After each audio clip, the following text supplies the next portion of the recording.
मिथ्या दृष्टि है।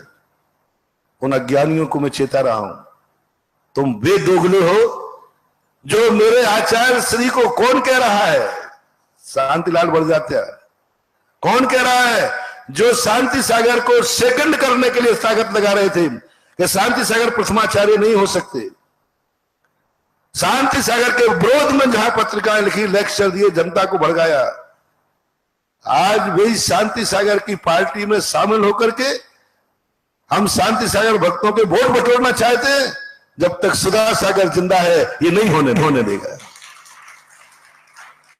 शांति सागर महाराज को पीछे करने इतने विरोध आ गया कि अपने गुरु को आगे करा और शांति सागर को पीछे किया। आज वे शांति सागर की दलील दे रहे। मैंने कल कहा था, शांतिलाल जी एक काम मेरा कर, हमें शांति सागर महाराज का वो प्रवचन चाहिए जिसमें उन्होंने ये कहा हो 13 पंथी अनारसी है, 20 पंथी आरसी। लाना तो घूमता रहता है, अब थोड़ा कम घूमने लगा, बूढ़ा हो गया ना। एक परंपरा लगाओ जहां उन्होंने कभी पंचामृत का उपदेश दिया हो प्रवचन में कि पंचामृत ही करना चाहिए। कहीं ये बताओ कि उन्होंने स्त्री का अभिषेक करने का उपदेश दिया, स्त्री को अभिषेक करना चाहिए। एक बताओ कहीं जिसकी पंचकल्याण की प्रतिष्ठा महाराज ने की हो और उन्होंने अपने हाथों से क्षेत्रपाल पद्मावती बैठा ले। भारत में एक कहीं भी, महाराज की बात कर रहा हूं, आगे पीछे की नहीं, पूज्यवर शांति सागर कहीं भारत में बता दीजिए। कल परसों भी मैंने कहा था, कहीं भी बता दीजिए। ये 4 प्रश्नों का जवाब मुझे चाहिए।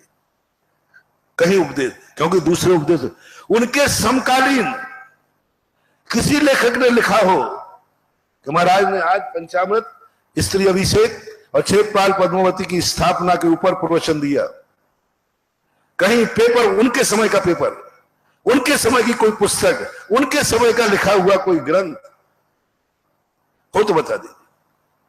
पंडित बंसीदास जी 1932 में लिखा, जब उनका जयपुर चतुर्मास था और उन्होंने सांगानेर की मूर्तियां निकाली थी सबसे पहले, उन्होंने लिखा वो चारस चक्रवर्ती का ऊपर, वो उनके सामने लिखा गया और उसका विमोचन जयपुर में हुआ सन 1932 में, पूज्यवर के सामने किया गया। उसको मैंने पढ़ा। हाँ, ये भी मैं दावा नहीं कर सकूंगा कि उन्होंने कभी विरोध भी किया है। हाँ, नहीं तो तुम कहो महाराज जी ये बताओ, समर्थन नहीं किया तो विरोध कहां किया? नहीं, महाराज ने कहीं विरोध नहीं किया। महाराज जी एक कैसेट मिलती है कि वो बैठे, स्त्रियां अभिषेक कर रही हैं और भगवान का पंचामृत हो रहा है, बैठे हैं, तो वो तो सुधा सागर के सामने भी हुआ है, मेरे सामने हुआ, पंचामृत हुआ। गोमटेश बाहुबली के सामने मैं जाऊंगा तो मैं देखूंगा नहीं, आंख बंद कर लूंगा क्या देखते नहीं? शांति सागर महाराज ये थे कि कौन किससे पूजा कर रहा है, कौन किससे अभिषेक कर रहा है, ये श्रावकों का काम है। साधुओं को इस पचड़े में नहीं पड़ना चाहिए। साधु को तो अपनी चर्या का पालन करना चाहिए। उन्होंने विरोध भी नहीं किया।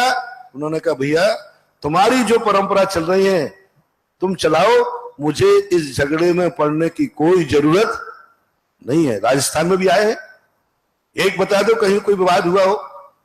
कुछ नहीं उन्होंने। और आज हम कहते कि उनको हम 20 पंथ से बांध करके उनका कद छोटा कर रहे हैं। आज भारत देश के भगवान बाहुबली सारे देश के लिए मान्य थे, सारा देश बाहुबली को मानता था। 13 पंथी और 20 पंथी दोनों अकाट श्रद्धा के थे, गर्व से छाती फुलाते थे गोमटेश बाहुबली है। लेकिन आज कुछ लोगों के मन चले में जो आज 1000 वर्ष में नहीं हुआ, कहानी मात्र थी, ये गुल्लिका के पुड़िया ने किया। आज तो भगवान के ऊपर गुल्लिका खड़ा करके और स्त्री से अभिषेक कराने का मोनो छाप करके ये कह दिया गोमटेश बाहुबली का